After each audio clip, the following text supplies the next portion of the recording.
자, 우리 지난주부터 민수기서를 읽기 시작했고 오늘 첫 번째 민수기 주일 강해 시리즈를 하게 되는데 강해 시리즈 제 타이틀을 광야행전으로 잡아봤습니다. 광야행전. 그리고 우리 첫 번째 시간은 예배로 행진하라, 예배로 행진하라 라는 제목으로 함께 말씀을 나누겠습니다. 민수기는 누가 썼죠? 첫 질문부터 당황하면 안 되죠. 민수기는 책 제목이 이야기해 주듯이 민수기가 썼습니다. 너무 어이가 박민숙이라고 막 이러면서 너무 어이가 없죠? 잠이 확 달아나실 겁니다. 이번 강해 시리즈를 광야행전, 광야에서, 왜냐하면 민수기 책 제목이 원래 책 제목은 광야에서입니다. In the wilderness로 시작하고 있고 창세기는 In the beginning으로 시작하니까 그게 책 제목이고 모세오경은 다 히브리어 첫 글자가 책 제목인데 기독교에서는 이제 내려오면서 트래디션이 바뀌면서 이제 그 미닝에 해당하는 이제 제목들이 붙여지게 된 것이죠. Numbers라는 백성의 숫자라는 그런 제목이 붙어 있습니다. 아무튼 광야에서 펼쳐지는 스토리죠. 광야에서 출애굽한 이스라엘 공동체, 사도행전에서는 스데반 집사님이 순교하시면서 이 구약을 설교하시면서 이 공동체를 광야교회라고 표현하는 장면이 사도행전에 나와 있습니다. 광야교회. 이 광야에서 펼쳐지는 이야기들을 보면서 오늘날의 광야를 걷고 있는 저와 여러분들에게 말씀하시는 하나님의 그 음성을 듣기를 정말 소망합니다. 광야라는 이 히브리어 단어 미드바르라는 단어인데 이 단어는 말씀을 뜻하는 다바르라는 단어와 사실상 비슷한 같은 어원을 가지고 있고 명사형 동사형 뭐 그런 개념이라서 아무튼 굉장히 비슷한 단어입니다. 그러니까 쉽게 말하면 광야에서라는 그 광야라는 세팅은 이 말씀과 동떨어질 수 없다라는 것을 이 단어 자체가 보여줍니다. 광야는 사람이 떡으로만 살 것이 아니라 하나님의 여호와 입으로 나오는 모든 말씀으로 사는 것이다 라는 그 진리를 깨닫게 되는 현장이고 예수님이 그 광야에서 그것을 40일 금식하면서 경험을 하셨던 이스라엘의 삶을 그대로 사셨던 예수님의 모습을 신약에서 보죠. 자, 이번 광야 행전을 우리가 이제 마칠 때쯤 되면 저 여러분들의 가슴 속에도 이 하나의 진리가 사람이 떡으로만 사는 게 아니라 여호와의 말씀으로 사는 것이다 라는 이 하나의 큰 진리가 깊은 울림으로 남아서 하나님의 말씀에 의해서 우리의 인생이 가고서는 그런 순종이 조금씩 더 훈련되어 있는 그런 저와 여러분들이 될 수 있기를 먼저 주님의 이름으로 간절히 축원합니다. 성경에 보면 되게 안타까운 죽음, 불운의 죽음, 예상치 못한 죽음, 또 불명예스러운 죽음의 장면들을 우리가 자주 목격합니다. 이 사람들 참 재수없는 사람들이다. 이렇게 운이 없지? 혹은 하나님께서 너무 이렇게 잔인하신 거 아닌가 하는 생각이 들게끔 하는 그런 당황스러운 장면들이 성경엔 참 많이 나옵니다. 제일 먼저 나오는 장면은 창세기에 나오는 가인과 아벨의 이야기일 것 같고요. 또 출애굽기 3장 같은 데도 보면 하나님이 모세를 불러놓고 갑자기 모세를 길에서 죽이시려고 하는 장면이 나옵니다. 또 같은 출애굽기 32장에서 황금 송아지를 금송아지를 숭배하던 3,000명의 이스라엘 백성들이 하루아침에 죽는 그런 장면이 나오고 또 레위기 10장에서는 아론의 두 아들 나답과 아비후가 다른 불을 번제단에서 여호와께 드리다가 그 자리에서 불태움을 당하는 화형을 당하는 장면, 사무엘상 6장에서 법궤를 들여다보던 그 베세메스 사람들이 5만 70명이 하루아침에 죽는 장면, 또 사무엘하 6장에서 법궤를 운반하던 중에 소가 펄쩍펄쩍 뛰는 바람에 그 떨어지는 법궤를 잡다가 그 자리에서 즉사했던 우사, 또 선지자 엘리사를 대머리라고 이렇게 놀리다가 곰에 물려 죽은 소년들, 신약에도 보면 사도행전 5장에 아나니아와 삽비라 이야기, 사도들 앞에 재산 팔았다고 전 재산이라고 이렇게 속여서 사실 반을 헌금하면 자기 재산의 절반을 헌금하면 굉장한 것인데 그럼에도 불구하고 그 자리에서 즉사했던 사건. 자, 이 모든 사건들은 정말 미스테리어스한 사건들이고 완전히 논리적으로나 신학적으로 설명하기 굉장히 까다롭고 어려운 성경의 난제들입니다.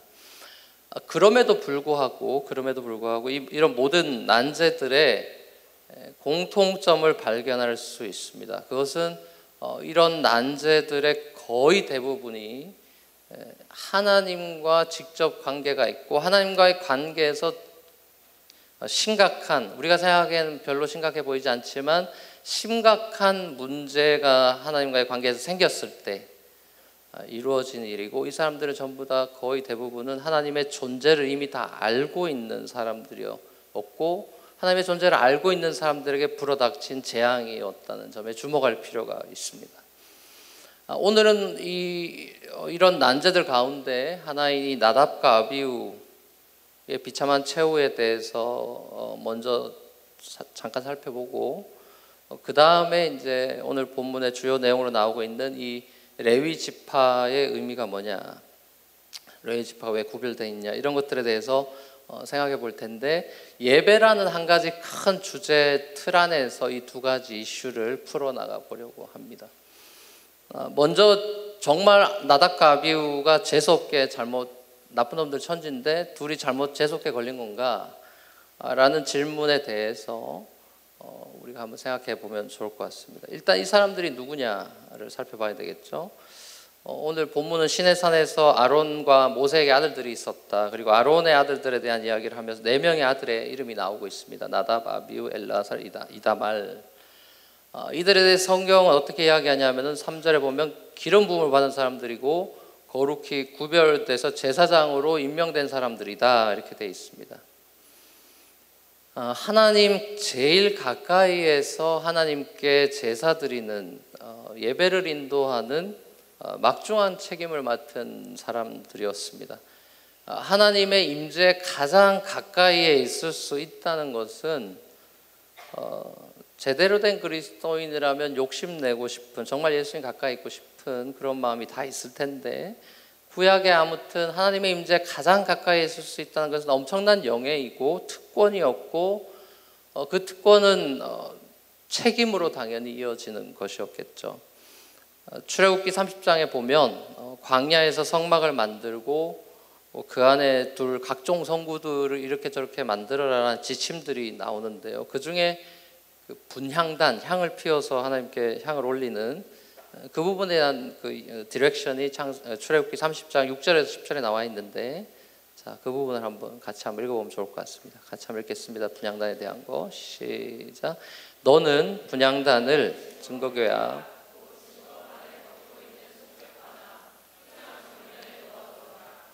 그 속죄판에서 내가 너를 만날 것이다. 아론은 그 분향단 위에다가 향기로운 향을 피워야 하는데 매일 아침 그가 등을 손질할 때마다 향을 피워야 하고 저녁 때에 등불을 켤 때에도 향을 피워야 한다. 이것이 너희가 대대로 계속하여 주 앞에서 피워야 하는 향이다. 그 위에다가 다른 이상한 향을 피워서도 안 되고 번제물이나 곡식 제물을 올려서도 안 되고 그 위에다가 부어드리는 제물을 부어서도 안 된다. 아론은 분향단 뿔에 한 해에 한 번씩 속죄의식을 하여야 하고 한 해에 한 번씩 속죄 피를 발라서 분향단을 속죄하여야 한다. 너희는 대대로 이와 같이 하여라. 이것은 주에게 가장 거룩한 것이다. 제사장의 임무 중에 분향단에 향을 피우는, 아침 저녁으로 분향단에 관한 그 하나님의 말씀이 지금 디렉션이 나와 있습니다. 실제로 어떻게 했나라는 그 모형이 그림으로 있는데 한번 보여줄래? 이런 식으로 제사장의 옷을 입고 이제 향을 피우는, 이걸 이제 아침 저녁으로 이렇게 이제 하는 것이죠. 네, 내려두시고요. 출애굽한 이 광야 교회가 제일 먼저 해야 할 일은 성막을 짓는 일이었습니다. 하나님의 임재, presence of God, 하나님의 임재를 상징하는 그 성막이, 태버네클이 이스라엘 공동체에게는 제일 중요한 것이었죠. 이 성막이 얼마나 중요하냐라는 것은 출애굽기에 2번씩이나 반복돼서 굉장히 구체적으로 디테일하게 이래 만들어라 저래 만들어라 하는 것들이 2번씩이나 아주 긴 분량으로 나와 있다는 것만으로도 그 중요성을 충분히 가늠할 수 있고, 또 레위기서라는 책은, 모세오경의 레위기 책은 책 전체가 소위 구약의 예배 모범, 즉 성막 안에서 드려질 제사법에 대한 구체적인 그런 세부 규칙들로 가득 차 있습니다. 결국 성막과 모든 성막의 기구들이, 성물이라 그러죠. 성막과 그런 성물들이 구약 사람들한테 그렇게 중요했다는데 그게 뭐 우리랑 무슨 상관이냐?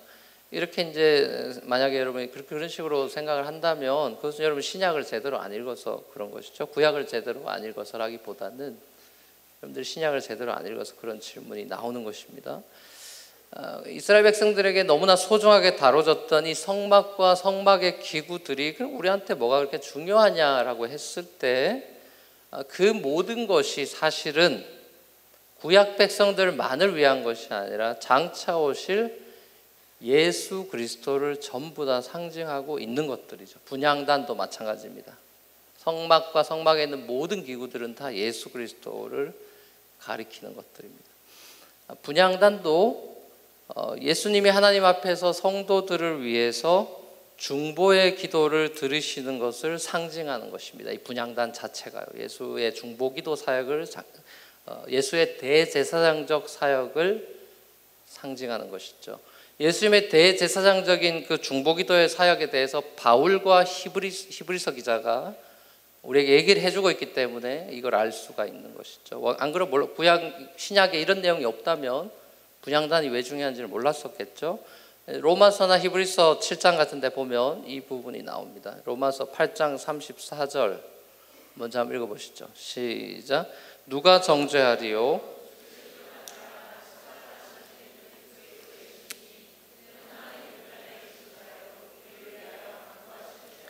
자, 히브리서 기자 7절부터 7장 시작. 그러나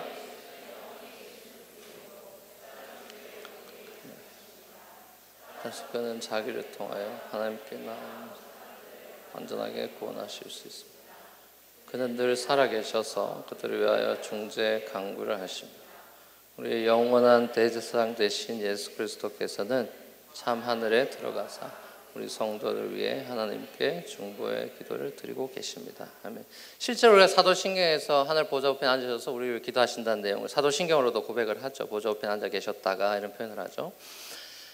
성경 제일 마지막 책인 요한계시록에서도 이 분향단과 관련된 이야기가 나오는데요. 계시록 5장과 계시록 8장에 보면 이 이야기가 나옵니다. 같이 한번 읽어보겠습니다. 계시록 5장 8절 시작. 그가 그 두루마리를 받아들었을 때 네 생물과 24 장로가 각각 검은고와 향이 가득히 담긴 금 대접을 가지고 어린 양 앞에 엎드렸습니다. 그 향은 곧 성도들의 기도입니다.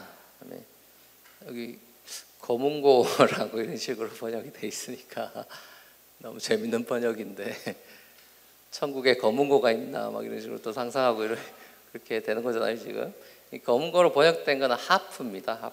하프를 이게 한국말로 번역하니까 이렇게 검은고가 된 거예요.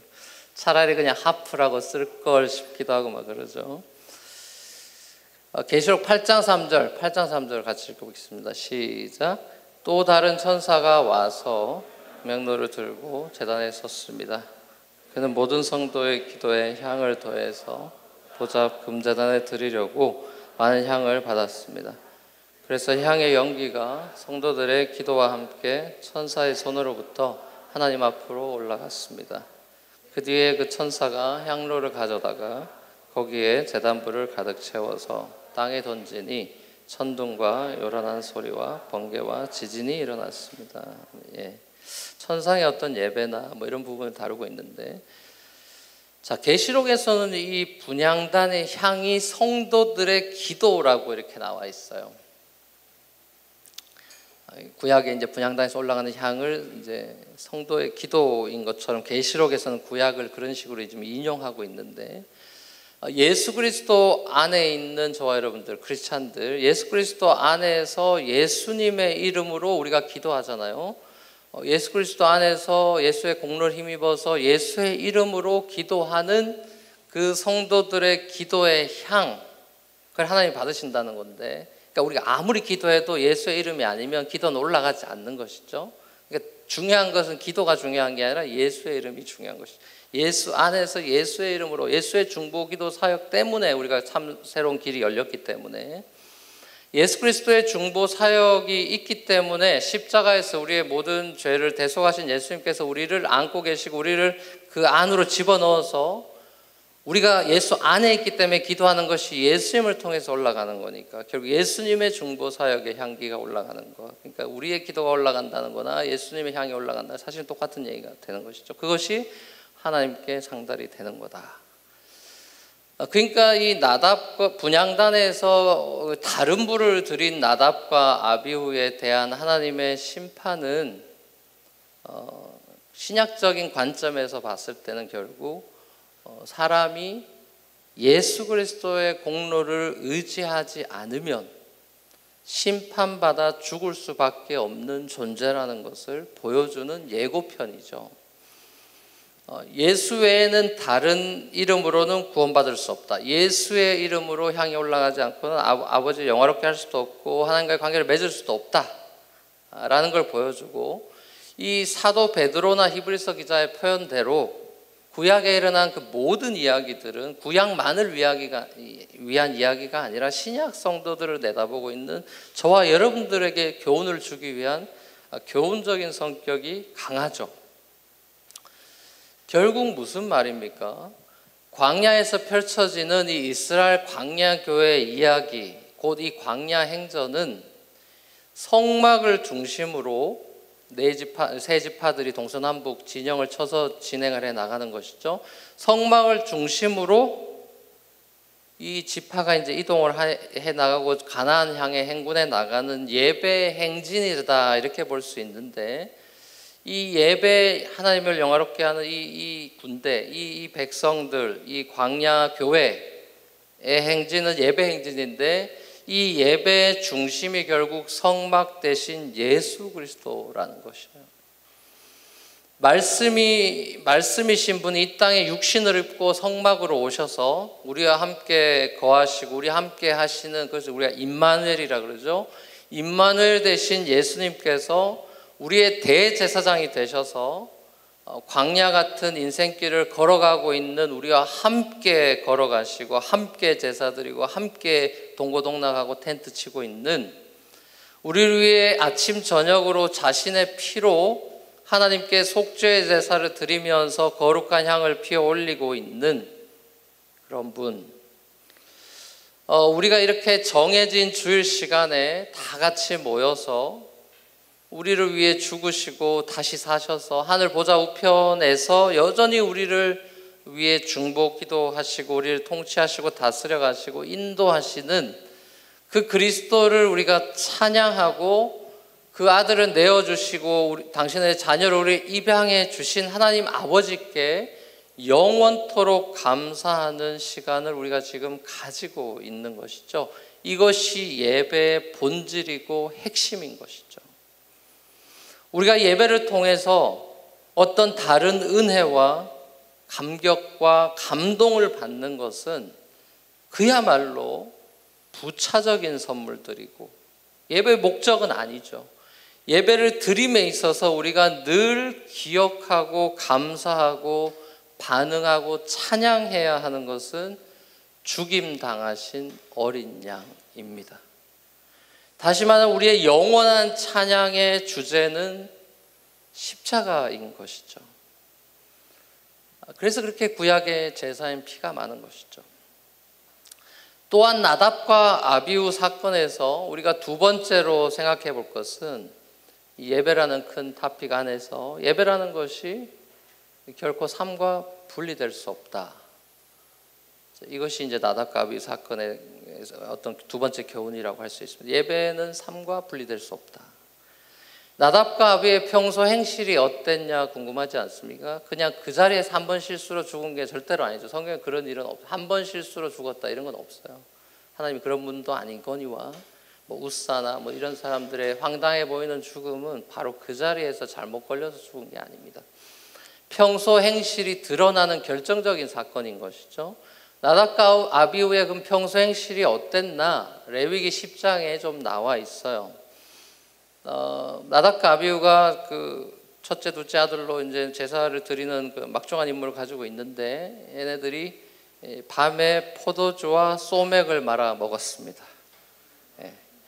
밤에 흐드러지게 술을 마시고 취한 채로 잠이 들고 아침에 제사 시간 늦게 황급히 일어나서 제사를 드리는 장면이 나옵니다. 성경에 이제 독주라고 나오는 게 소맥이죠. 우리로 치면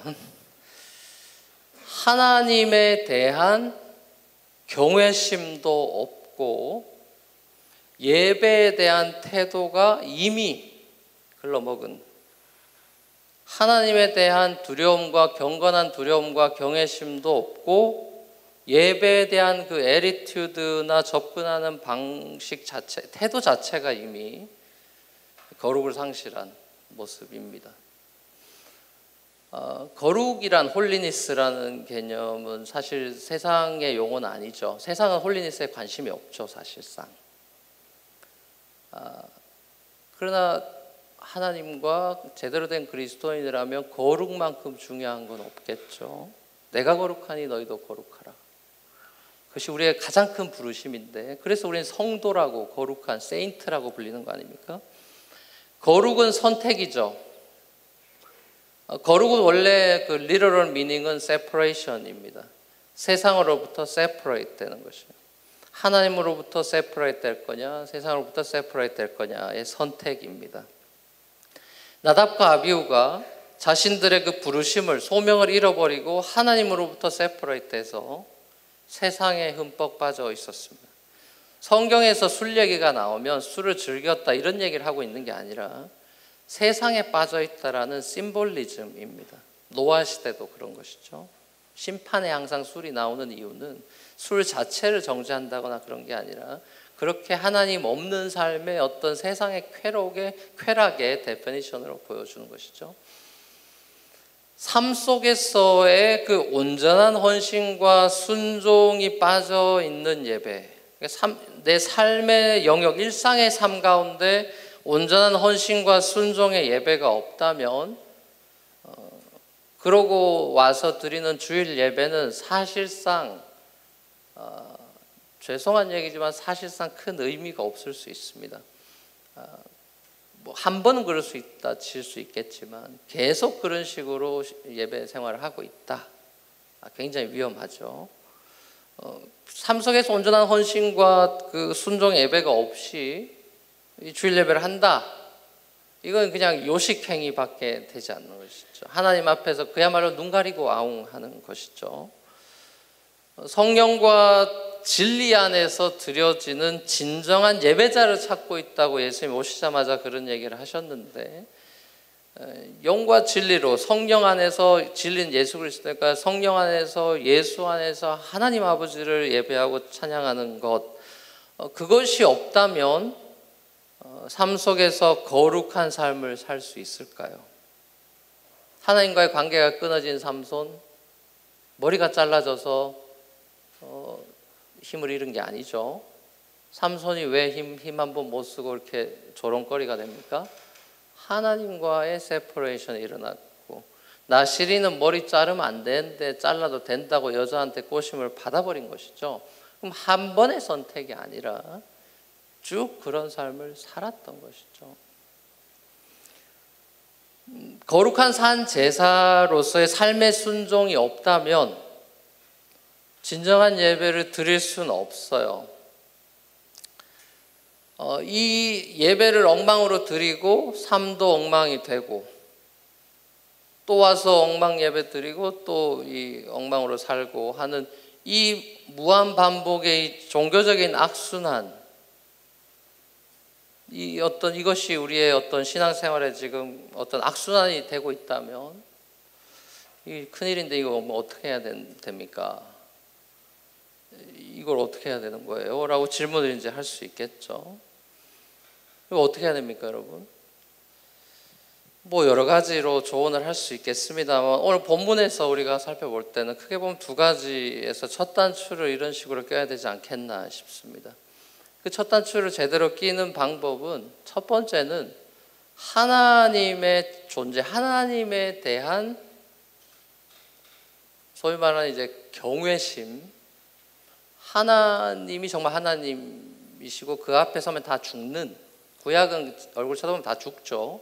하나님 앞에서는 아무도 감히 눈도 들 수 없는 하나님, 두렵고 떨림으로 설 수밖에 없는 그분, 대장엄한 자연 앞에서 나의 초라함을 느끼게 되는, 자연에도 압도되는 마당에 하나님 앞에서 감히 고개를 들 수 있는가? 하나님 앞에서 두렵고 떨림으로 서 있는 그 어떤 하나님 존전 앞에 코람데오라고 하는 어떤 경외심, 사실 이걸 잃어버린 거예요. 죄송한 표현이지만 우리가 흔히 하는 말로는 겁대가리를 상실한 것입니다. 하나님 앞에서의 거룩한 경외심을 잃어버린 것이죠. 이걸 회복하지 않으면 소망이 없어요, 사실상. 이 하나님에 대한 경외심을 회복해야 되고, 저게 첫 단추고, 그리고 나서는 이제 예배 생활에 이게 하나의 습관이니까 습관을 바꿔나가야 되는 거니까 예배 태도를 바꿔나갈 필요가 있는 것이죠. 예배 시간을 뭐 지키는 것, 이런 건 캠페인으로 되진 않죠. 우리 한 5년, 6년 전 이럴 때만 해도요, 우리 그때 뭐 11시 예배, 뭐 1시 예배 이랬던 것 같은데, 그때 우리 11시 되면 저 문 다 잠궈 버렸습니다. 못 들어옵니다. 신문에도 나고 막 그랬어요. 문 닫는 교회라고. 욕도 엄청 먹고 막. 문 닫았어요. 11시에 문 닫아, 1시에 문 닫아버려요. 그럼 저기 50명이 쫙 슬피 울며 이를 갈미 있었죠.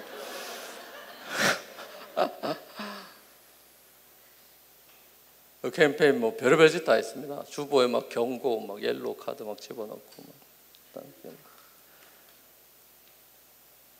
그래서 월킹이 됐을까요? 안 됐을까요? 뉴요커들이 누군데 그런 것 따위로. 예? 캠페인으로 될 것 같으면 벌써 됐죠. 사람이 그렇게 쉽게 바뀌나요? 예배 시간을 지키는 거는 진짜 기본 중에 기본이라고 생각하고, 사실 이건 뭐 강조할 필요도 없는 것 같고요. 헌금 생활, 뭐 교회에서의 섬김, 주일을 준비하는 어떤 삶의 모습, 주일이 기다려지는 삶인가, 또 주일 메시지를 삶 속에서 조금이라도 그 말씀대로 한번 살려보려는 몸부림이 있느냐 등등, 우리는 날마다 우리 자신을 돌아봐야 합니다. 그렇지 않으면 거룩한 삶은 아무리 살고 싶어도 살 수가 없어요. 여러분들 거룩한 살고 싶다고 살 수 있는 게 아닙니다. 여러분. 공부 잘하고 싶다고 잘하는 게 아니죠. 그런 삶을 여러분들이 몸부림치지 않는 한, 거룩을 피 흘리기, 히브리서 기자 표현대로 하면 피 흘리기까지 여러분 죄와 싸우지 않는 한 우리는 거룩 근처도 갈 수가 없습니다.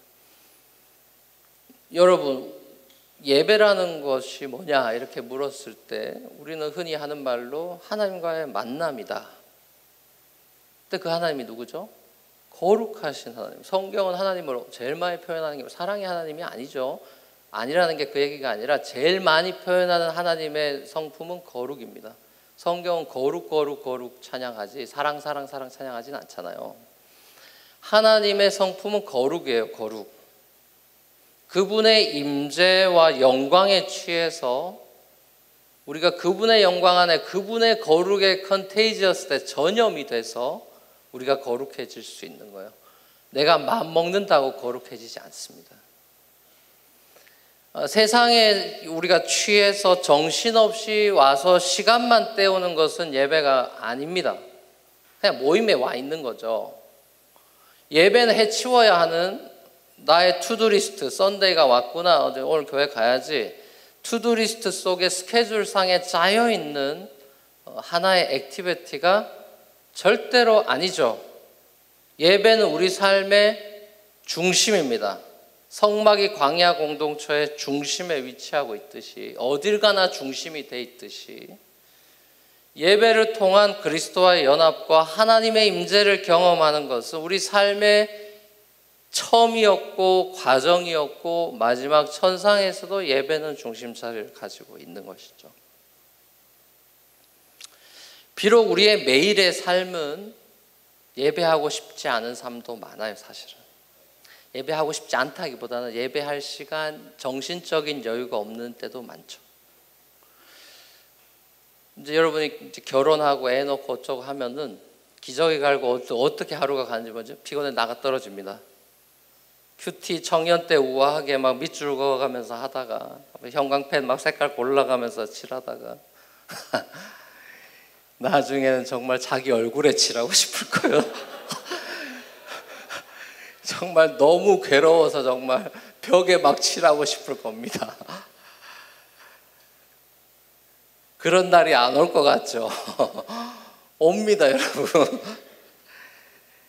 그렇게 정신없는 삶, 피곤하고 생각할 게 많고 고민이 많고 우리의 일상이 마치 광야와도 같이 척박하고 메마르고 우리를 드라이하게 만들고 지치게 만들고 피곤하게 만들고 그게 우리의 인생이라면 그런 광야에서 하나님 뭐라 그러는 거예요? 아침 저녁으로 향 피워라. 이 보통 일이 아니죠.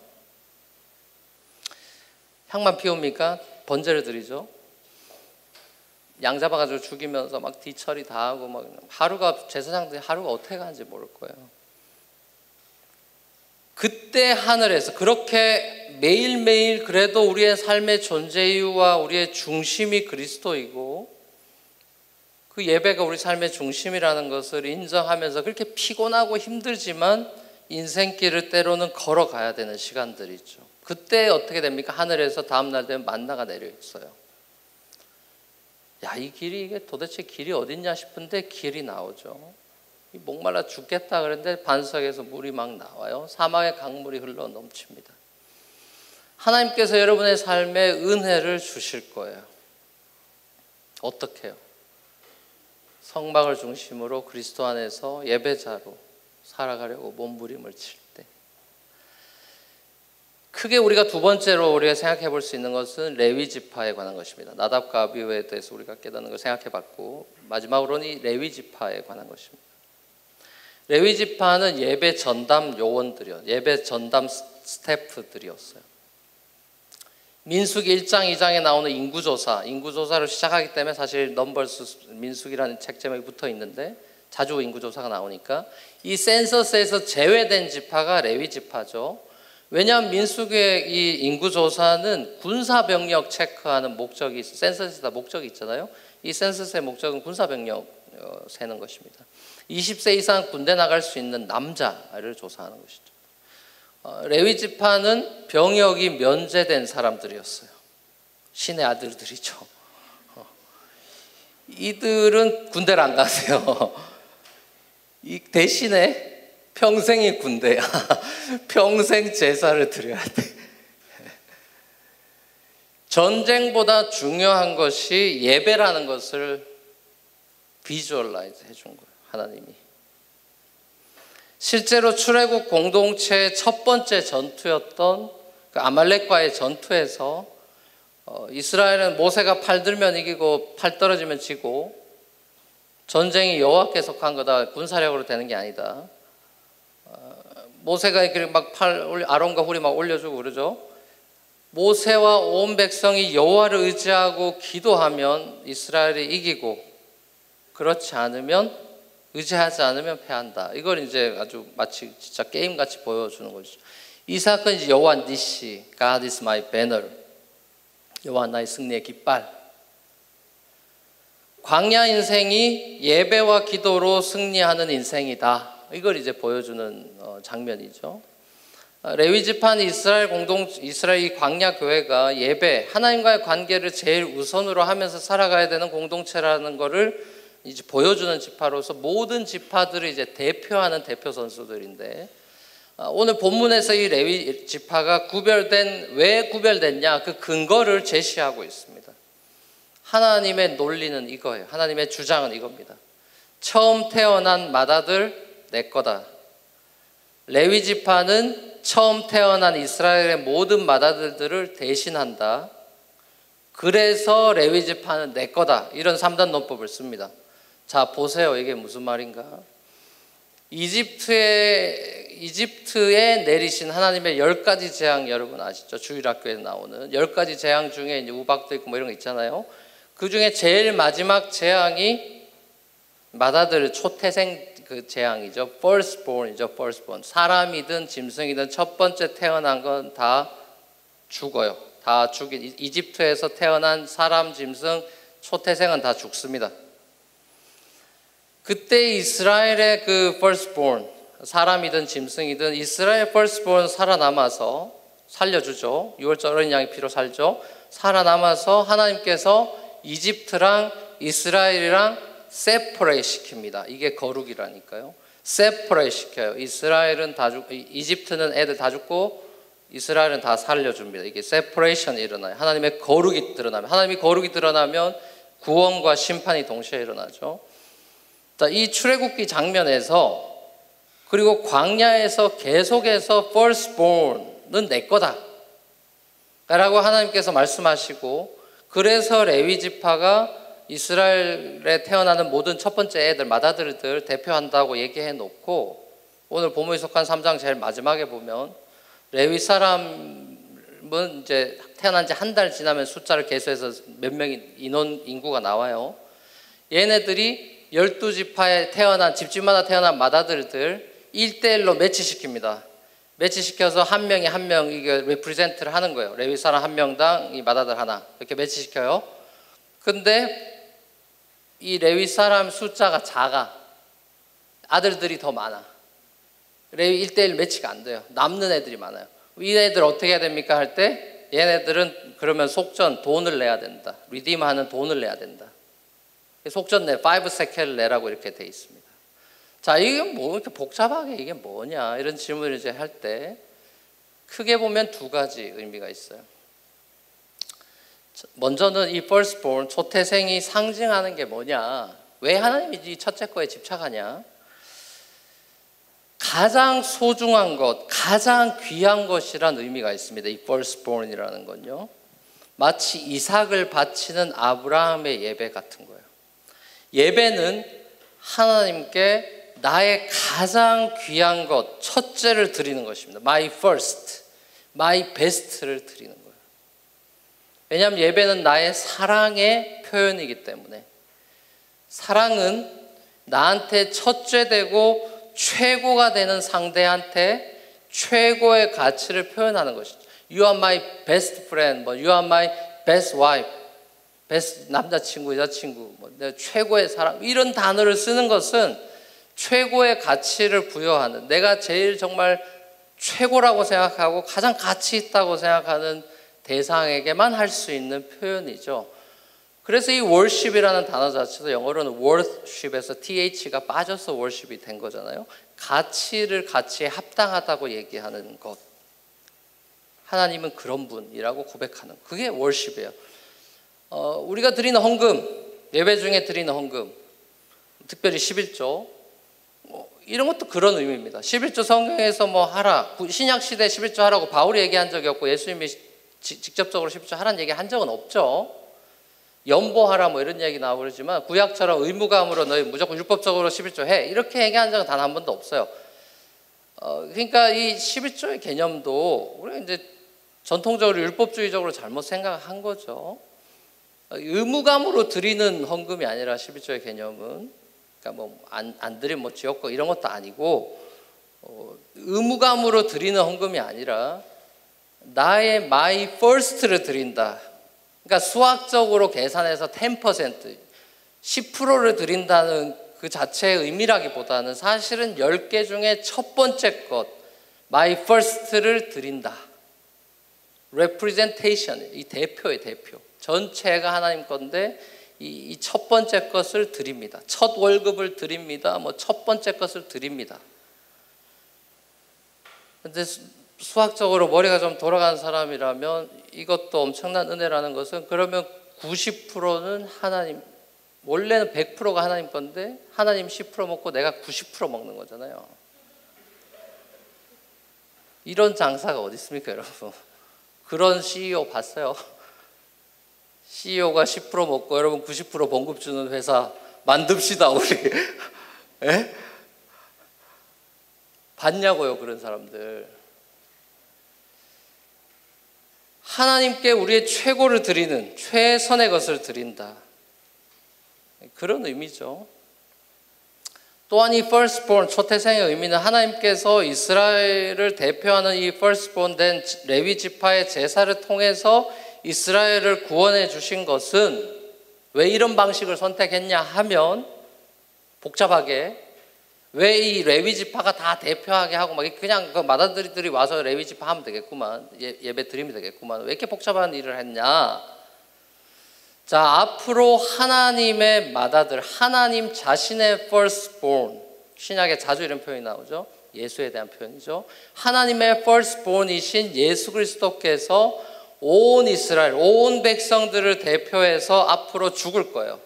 십자가에서 죽을 거고, 그들을 대표한 영원한 제사장이 돼서 이 온 인류를 구원해 줄 것에 대한 대표 단수 대신 예수 그리스도를 상징하는 게 레위 지파입니다.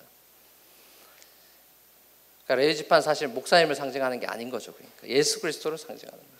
사랑하는 여러분, 우리의 인생은 어떻게 보면 광야와도 같은 것 같습니다.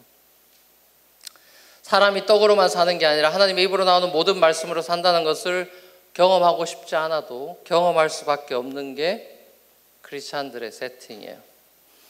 그리고 이 말씀이라는 것은 곧 예수 그리스도라고 요한복음 이야기하죠.